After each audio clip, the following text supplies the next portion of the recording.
अब बात करते हैं टाइप्स ऑफ लिंकेज की। लिंकेज कितने टाइप्स की होती है? 2 टाइप्स की होती है। One is the complete linkage and other is the incomplete linkage. तो हम किसकी बात करेंगे? तो कंप्लीट लिंकेज की, ठीक है। When all linked genes inherit together without any crossing over, means क्या कह रहा है कि जब ये सारे लिंक्ड जीन्स क्या होते हैं कि इनहेरिट होते हैं विदाउट एनी क्रॉसिंग ओवर, तो वो क्या शो करते हैं? कंप्लीट लिंकेज शो करते हैं, ठीक है। और ये क्या कह रहा है कि ये कंप्लीट क्या शो करते हैं? 100% लिंकेज शो करते हैं, ठीक है। एक बार दोबारा सुन लो। जब ये लिंकेज मतलब जितने भी लिंक्ड जीन्स हैं, ठीक है, वो क्या कह रहे हैं कि इनहर्ट हो रहे हैं एक साथ, ठीक है, विदाउट मतलब क्या कह रहे हैं कोई भी क्रॉसिंग नहीं हो रही, तो वो क्या होते हैं कि 100% लिंकेज शो करते हैं वो लिंक्ड जीन्स, ठीक है। अब क्या कह रहे हैं कि ये रेयर होती है, इसमें ना तो कोई मतलब न्यू जीन्स कॉम्बिनेशंस की फॉर्मेशन होती है, ठीक है। अब देखो इनकम्प्लीट लिंकेज में, अब देखो इनकम्प्लीट लिंकेज क्या कह रहा है कि कभी भी 100% नहीं होती। It is broken by crossing over, और ये क्या कह रहा है कि इसके द्वारा ब्रोकन हो जाती है by the help of the crossing over, ठीक है। अभी देखो किसमें प्रेजेंट होती है? स्वीट पी में, मेज में और ह्यूमन बींग्स में कहाँ प्रेजेंट होती है? जो A B O blood group होता है उसमें प्रेजेंट होते हैं, ठीक है।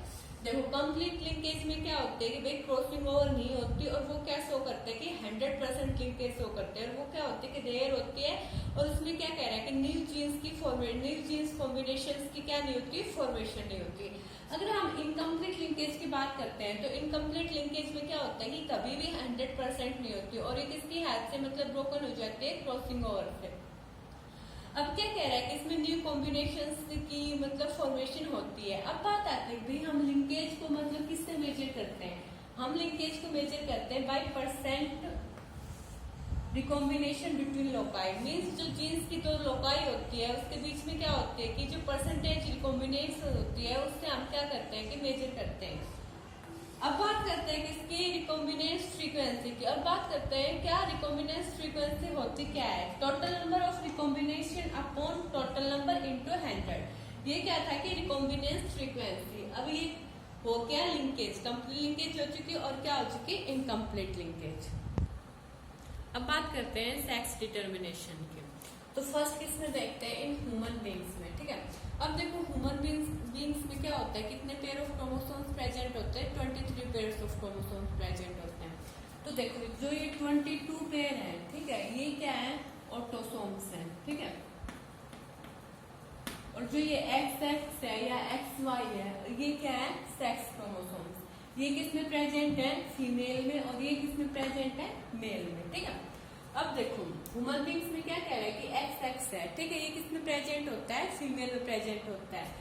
और जो XX क्रोमोसोम में क्या होता है? जो क्रोमोसोम्स होते हैं उनके दोनों आर्म क्या होते हैं? इक्वल होती है। P है, ये क्या हुआ? दोनों क्या है? इक्वल लगती है।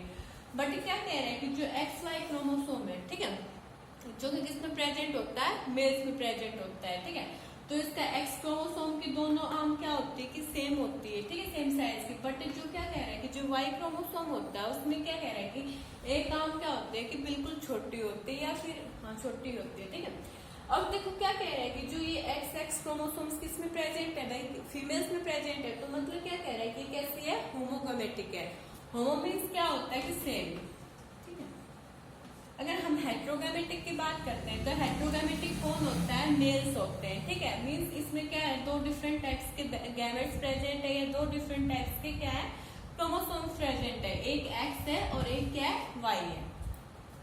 अगर हम ड्रोसोफिला में बात करते हैं, ड्रोसोफिला में भी सेम किसकी तरह होता है? ह्यूमन बींग्स की तरह। जो फीमेल होती है वो कैसी होती है? होमोगैमेटिक होती है। जो मेल होता है वो कैसा होता है कि हेट्रोगैमेटिक होता है, ठीक है। अब देखो जो मेल है, मेल की जो Y क्रोमोसोम होता है उसके भी इसी की तरह क्या होती है कि जो आर्म होती है वो कैसे होती है? शॉर्ट होती है। दोनों सेम एज इट इज है, ठीक है।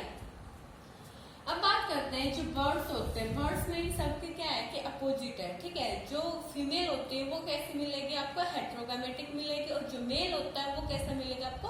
होमोगैमेटिक मिलेगा। अब देखो जो मेल है हमारे पास, ठीक है, ये क्या हो गए? जेड सेक्स क्रोमोसोम्स हो गए। तो ये क्या है? मेल में प्रेजेंट होते हैं। मेल कैसा है हमारे पास? होमोगैमेटिक है। अगर फीमेल की बात करते हैं तो फीमेल में क्या होता है? ZW, ठीक है। ये क्या है कि हेट्रोगैमेटिक है। जो जेड है, ठीक है, जो जेड क्रोमोसोम है उसकी क्या कह रहा है कि दोनों आर्म क्या है? इक्वल लगती है, ठीक है। जब बट वो W क्रोमोसोम है उसकी क्या कह रहा है कि एक आर्म कैसी होती है, शॉर्ट होती है, ठीक है। अब देखो बात करते हैं कि इसकी सेक्स डिटर्मिनेशन की किसने, ह्यूमन बींग्स की। जब क्या कह रहा है कि स्पर्मेटोजेनेसिस, जब मतलब स्पर्म्स की फॉर्मेशन होती है तो उस टाइम क्या होता है, ठीक है, दो टाइप्स की क्या होते हैं, ये गैमेट्स प्रोड्यूस होते हैं, ठीक है। अब देखो ये क्या है कि टोटल स्पर्म प्रोड्यूस हुआ हमारे पास, ठीक है, 100%, ठीक है, हो गया। अब इसका जो 50% स्पर्म है वो क्या कंटेन करते हैं, एक्स क्रोमोसोम्स को, और क्या कह रहे हैं कि जो 50% क्या होते हैं, वाई क्रोमोसोम को कंटेन करते हैं, ठीक है। अब देखो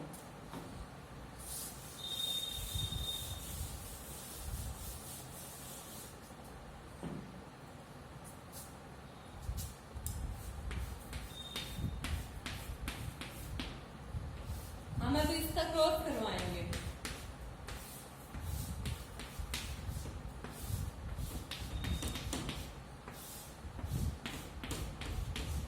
हमारे पास पॉसिबिलिटी क्या आएगी, 50% तो क्या है, डॉटर्स है, और 50% क्या है हमारे पास, सन्स है, ठीक है। अब देखो जो हमारे पास टोटल स्पर्म प्रोड्यूस हुआ था 100%, उसके 50% पार्ट में क्या कंटेन करता है, एक्स क्रोमोसोम, और 50% पार्ट क्या करता है, वाई क्रोमोसोम। इसलिए क्या होता है कि इसमें दोनों क्रोमोसोम प्रेजेंट होते हैं, किसमें, मेल्स में, ठीक है। एक्स क्रोमोसोम, ठीक है, 50%, वाई क्रोमोसोम 50%, ठीक है। ये क्या था कि सेक्स डिटर्मिनेशन। अब बात करते हैं किसके, म्यूटेशंस के। म्यूटेशंस क्या होते हैं, भाई सडन चेंजेस आते हैं, किसमें आते हैं, जो डीएनए की सीक्वेंस होती है, ठीक है। डीएनए की सीक्वेंस में क्या आते हैं कि भाई सडन चेंजेस आते हैं, ठीक है। अब डीएनए की सीक्वेंस में चेंज आ गए तो क्या होगा कि हमारा जेनेटिक मेकअप भी क्या हो जाएगा, चेंज हो जाएगा। मीन्स क्या है, जीनोटाइप। जब जीनोटाइप चेंज होगा तो क्या चेंज हो जाएगा, फिनोटाइप।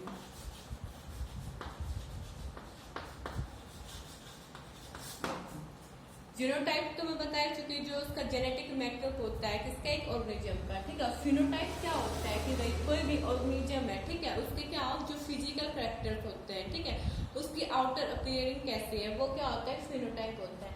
मान लो कि कोई पर्सन था, ठीक है, अब इसके क्या हुआ कि डीएनए की सीक्वेंस में चेंज आ गया, ठीक है, डीएनए की सीक्वेंस में चेंज आ गया, तो इसका क्या कह रहा है कि जो जेनेटिक मेकअप है वो चेंज हो जाएगा। जो जेनेटिक मेकअप चेंज होगा तो सिंपल सी बात है कि क्या चेंज हो जाएगा, फिनोटाइप भी चेंज हो जाएगा, ठीक है। अब देखो डीएनए सेगमेंट है, ठीक है, अगर उसका लॉस होता है, ठीक है, लॉस या डिलीटेशन होता है तो तब भी क्या होगी कि म्यूटेशंस आएंगे, ठीक है। अब म्यूटेशन किसके कारण हो सकती है,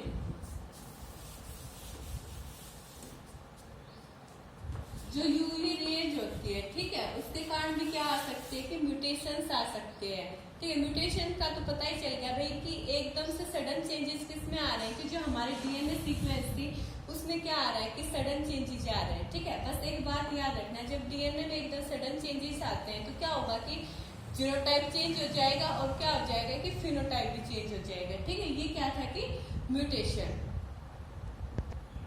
हम देखो अब क्या देखते हैं कि म्यूटेशन का एग्जाम्पल देखते हैं, तो म्यूटेशन का एग्जाम्पल किसमें देखेंगे, जो सिकल सेल एनीमिया है, ठीक है,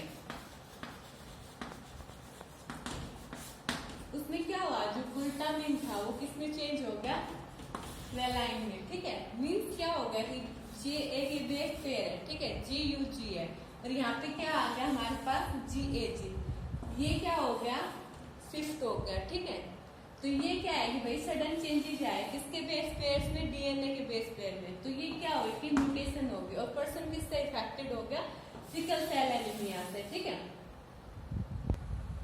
अब बात करते हैं किसके, पेडिग्री एनालिसिस की। तो फर्स्ट थिंग क्या आती है कि भाई पेडिग्री होती क्या है, तो पेडिग्री क्या होती है कि family history of a human being. Means क्या कह रहे हैं कि ह्यूमन बीइंग है उसकी कंप्लीट फैमिली हिस्ट्री, ठीक है।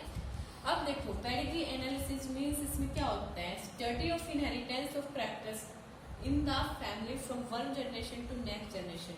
मींस इसमें क्या कह रहा है कि हम उन इनहेरिटेंस कैरेक्टर्स को स्टडी करते हैं, जो कि क्या कह रहा है कि एक जनरेशन से किसमें चले गए, सेकंड जनरेशन में, मींस नेक्स्ट जनरेशन। देखो हमारे जैसे कि दादाजी थे, दादाजी से किसमें आए, हमारे पेरेंट्स में आए, हमारे पेरेंट्स से किसमें आए, हमारे अंदर आए, तो हमारे से क्या होंगे कि हमारे बच्चों में आएंगे। तो ये क्या है कि मतलब हम पेडिग्री एनालिसिस कर रहे हैं, ठीक है।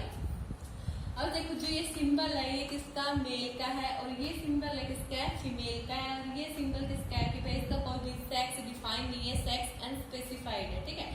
अब देखो जो ये तीनों सिंबल आते हैं तो मीन्स क्या कह रहा है कि जो इंडिविजुअल है, ठीक है, ये मेल है, फीमेल है, जो ये सेक्स अनस्पेसिफाइड है, ये क्या है कि भाई किसी भी डिजीज से क्या है कि अफेक्टेड है, ठीक है।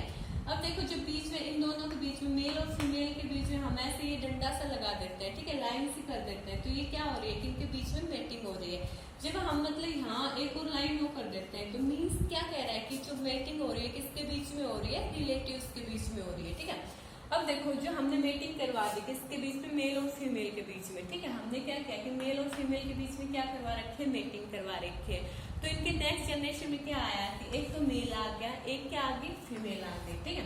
फिर इसी तरह हमने क्या लिया कि एक और मेल लिया और एक और फीमेल ली, तब हमने इन दोनों के बीच में क्या करवाई, मेटिंग करवाई। तो क्या आई, डॉटर आई। जो डॉटर आई वो कैसी आई, अफेक्टेड आई, ठीक है, मतलब किसी भी डिजीज से क्या है कि अफेक्टेड है, ठीक है। अब देखो एक और,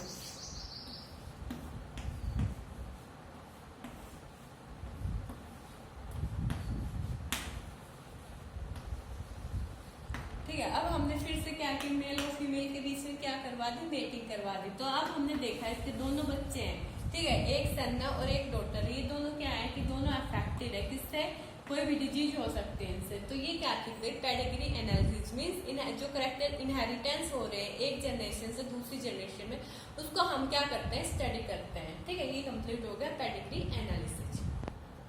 अब बात करते हैं किसके, मेंडेलियन डिसऑर्डर्स की। तो सबसे पहले कौन सा डिसऑर्डर आता है, हेमोफीलिया। हेमोफीलिया में क्या होता है कि देखो अगर मतलब उंगली वगैरह कोई मतलब बॉडी का पार्ट कट गया तो वहां पे क्या नहीं होता, ब्लड स्टॉप नहीं होता, ठीक है। तो देखो जो हेमोफीलिया है वो कैसे डिजीज है, सेक्स लिंक्ड रिसेसिव डिजीज है, ठीक है। अब देखो इसमें क्या होता है, एक part of cascade of proteins, means जो कैस्केड ऑफ प्रोटीन्स का एक पार्ट होता है जो कि किसमें इन्वॉल्व हो रहा है, ब्लड क्लॉटिंग में, ठीक है। जब क्या कह रहा है कि जब ये ब्लड क्लॉटिंग वाला ये फैक्टर है ये क्या हो जाता है कि अफेक्टेड होता है इसमें, ठीक है। भाई मान लो कि भाई हमारे अंदर क्या है कि ब्लड क्लॉटिंग के कितने फैक्टर्स प्रेजेंट होते हैं, 13 फैक्टर्स प्रेजेंट होते हैं, ठीक है। तो उसमें से क्या कह रहा है कि जो 13 फैक्टर्स में कोई मतलब आई थिंक 7 या 8 कोई फैक्टर होता है वो क्या होता है कि अफेक्टेड होता है, उसके कारण क्या होता है कि हेमोफीलिया होता है। अगर किसी पर्सन के मतलब फिंगर वगैरह कुछ भी मतलब बॉडी का पार्ट क्या हो जाए, कट हो जाए, तो उस बंदे को क्या नहीं होती, ब्लड स्टॉप नहीं होता। अगर ज्यादा ब्लड मतलब निकल गया तो उसका क्या हो जाएगी, डेथ हो जाएगी, ठीक है। तब देखो इसमें क्या होता है कि जो फीमेल होती है कि कैरियर होती है, कभी भी मतलब बहुत रेयर चांसेस होते हैं कि जो फीमेल क्या मिलेगी, हेमोफिलिक मिलेगी, ठीक है। और जो मेल होता है वो हेमोफिलिक भी हो सकता है और नॉर्मल भी हो सकता है, ठीक है। अब देखो हमने यहाँ के क्या क्या लिया है कि नॉर्मल मेल ले लिया, ठीक है, और यहाँ पे हमने क्या लिया, कैरियर फीमेल लिया। तब हमने इनका क्रॉस करवाया तो क्या आया, जो मतलब 50% डॉटर्स क्या थी, कैरियर थी ना, सॉरी 75% डॉटर्स क्या है, कैरियर्स है, और जो 25% क्या है, जो सन्स है वो कैसे है, हेमोफिलिक है। इसी तरह हमने मतलब दूसरा क्रॉस करवाया, ठीक है, जो फीमेल है वो कैसी है, कैरियर है, और जो मेल है वो कैसा है, हेमोफिलिक है। तब हमने इसमें क्रॉस करवाया तो हमें क्या मिला, जो 50% डॉटर्स हैं, ठीक है, जो 50% डॉटर्स है वो कैसी है, कैरियर है, और जो 50% हमारे पास क्या आए, सन्स आए, वो कैसे हैं हमारे पास, हेमोफिलिक है। तो एक क्रॉस और देख लेते हैं नॉर्मल फीमेल में, ठीक है। तो देखो हमने क्या लेकिन नॉर्मल फीमेल ली, ठीक है, और हमने क्या ले लिया, हेमोफिलिक फादर्स ले लिया। तब हमने क्रॉस करवाया,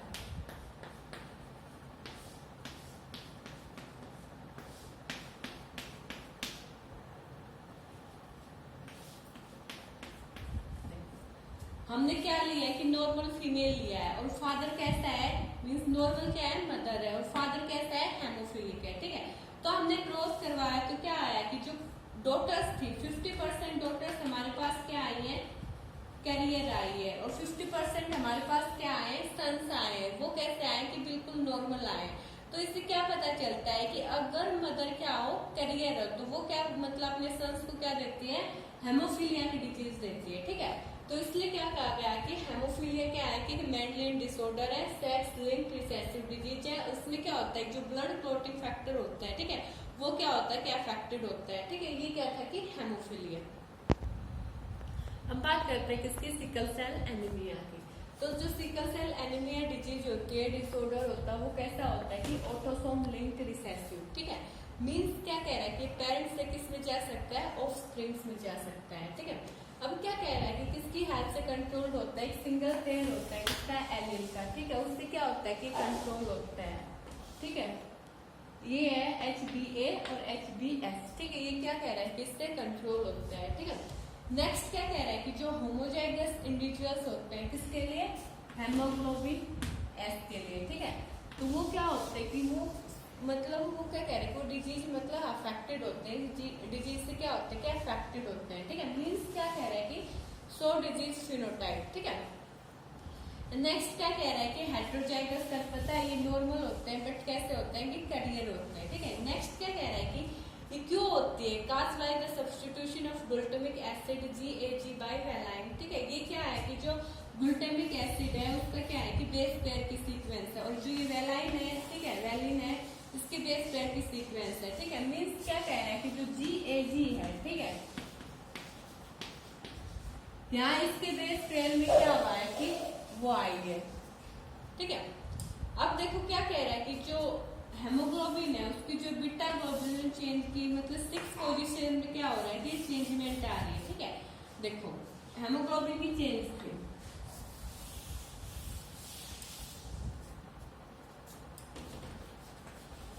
हेमोग्लोबिन की चेंज है, ठीक है। क्या है, बीटा ग्लोबुलिन, इसकी जो 6 पोजीशन है, ठीक है, वहां पे क्या प्रेजेंट था, पहले हमारे पास ग्लूटामिक एसिड प्रेजेंट था, और अब हमारे पास क्या हो गया, वेलाइन, ठीक है। तो ये क्या कह रहा है कि ये इसका सब्स्टिट्यूशन हो रहा है, शिफ्टमेंट हो रही है, ठीक है। तो वो क्या कह रहा है कि इसके कारण क्या हुआ कि सिकल सेल एनीमिया हुआ, ठीक है। तो अब बात करते हैं कि भाई इसके मतलब सिम्टम्स क्या होते हैं। देखो इसमें क्या होता है कि जो हमारी RBC की शेप होती है वो बाइकैनकेव हो जाते हैं, ठीक है, जो मतलब इस तरह हो जाती है, ठीक है। और ये ऐसी शेप की क्या कह रहा है कि जो हमारी वो होती है क्या, आर्टरी वगैरह, उसमें क्या हो जाती है कि स्टक हो जाती है, मीन्स फंस जाती है। तो इसमें क्या होता है कि लो ऑक्सीजन हो जाता है, लो ऑक्सीजन टेंशन हो जाता है, ठीक है। अब देखो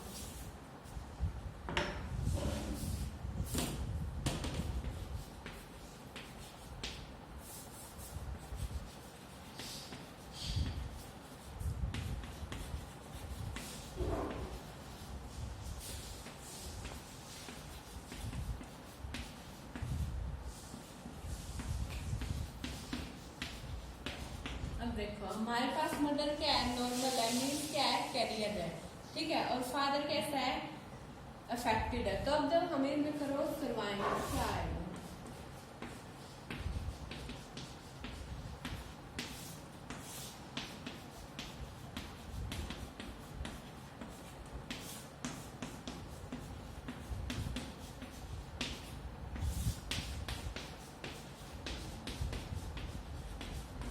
देखो 50% क्या है हमारे पास नॉर्मल है बट कैरियर है, और जो 50% कैसा है, जो अफेक्टेड है, ठीक है।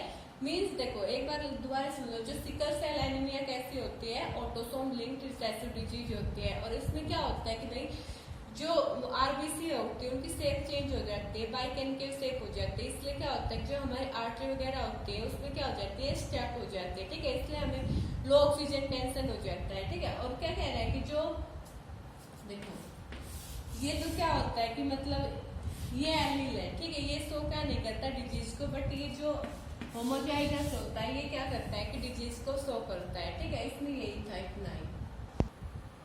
अब बात करते हैं किसकी, फिनाइलकेटोनुरिया की, ठीक है। फिनाइलकेटोनुरिया कैसी है, मेंडेल डिसऑर्डर है, ठीक है। और ये कैसी डिजीज है, ऑटोसोमल रिसेसिव, ठीक है। एक अमीनो एसिड है फिनाइल एलानिन, ठीक है। एक एंजाइम होता है जो फिनाइल एलानिन को किसमें कन्वर्ट कर देता है, ट्रायोसिन में। ट्रायोसिन भी क्या है कि अमीनो एसिड है, ठीक है।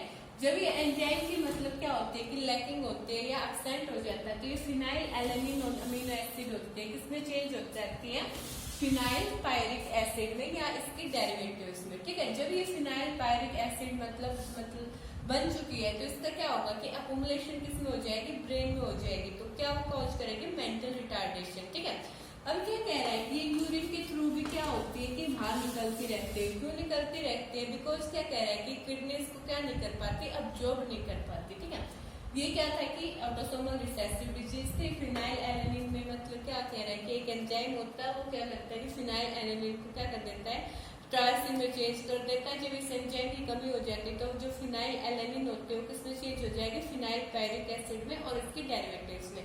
जो ये फिनाइल पायरिक एसिड क्या होता है कि ब्रेन में अकुमुलेशन हो जाती है, तो उससे क्या कॉज होता है कि मेंटल रिटार्डेशन। ठीक है, और क्या कह रहा है कि यूरिन के थ्रू क्या होता है कि रिलीज होती रहती है, इसलिए क्या कह रहे हैं कि किडनी इसको क्या नहीं कर पाती, अब्जॉर्ब नहीं कर पाती। ठीक है, अब बात करते हैं किसके, क्रोमोसोमल डिसऑर्डर्स के। ठीक है, तो क्या कह रहे हैं, क्रोमोसोमल डिसऑर्डर्स होते क्यों है, कॉज ड्यू टू एब्सेंस और एक्सेस अरेंजमेंट ऑफ वन और मोर क्रोमोसोम्स। मीन्स क्या कह रहा है कि एक या एक से ज्यादा क्रोमोसोम्स की क्या हो जाए, कमी हो जाए, एब्सेंस हो जाए, या क्या कह रहा है कि एक और या एक से ज्यादा क्रोमोसोम्स का क्या हो जाए कि एडिशंस हो जाए, तो वो क्या होता है कि क्रोमोसोमल डिसऑर्डर्स होते हैं। ठीक है, एक क्या होता है कि एन्यूप्लॉइडी। ठीक है, एन्यूप्लॉइडी उसमें क्या कह रहा है कि क्रोमोसोम का गेन भी हो सकता है और क्या हो सकता है, लॉस भी हो सकता है। ठीक है, अब क्या कहते हैं कि सेकंड क्या आता है कि पॉलीप्लॉइडी। पॉलीप्लॉइडी में क्या होता है कि जो एक कंप्लीट सेट होता है किसका, क्रोमोसोम्स का। ठीक है, उसमें क्या होता है कि इंक्रीजमेंट होता है। ठीक है,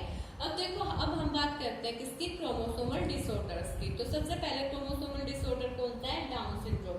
डाउन सिंड्रोम में क्या कह रहा है कि presence of an additional copy of chromosomal number 21। ठीक है, मीन्स क्या कह रहा है कि इसमें जो एडिशनल कॉपी होती है किसकी, जो क्रोमोसोम नंबर होता है किसका, 21 का।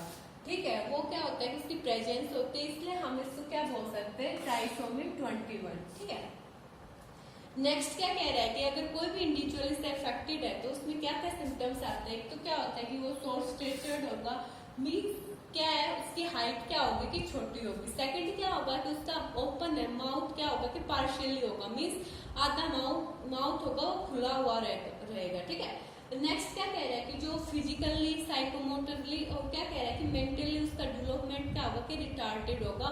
उसकी जो मतलब हथेली होती है वो भी क्या होंगी, बिल्कुल छोटी छोटी साइज की होंगी। ठीक है, तो ये क्या था कि डाउन सिंड्रोम। अब बात करते हैं नेक्स्ट क्रोमोसोमल डिसऑर्डर क्या है, क्लाइनेफेल्टर सिंड्रोम। ये किसके कारण होता है, cause due to presence of an additional copy of X chromosome. Means क्या कह रहा है कि एक एडिशनल कॉपी प्रेजेंस होती है किसकी, एक्स क्रोमोसोम की। ठीक है, तो क्या होता है, क्लाइनेफेल्टर सिंड्रोम होती है। ठीक है, तो देखो हमारे अंदर क्या है कि टोटल 46 क्रोमोसोम है। ठीक है, मान फीमेल था, एक्स वाई हो गया।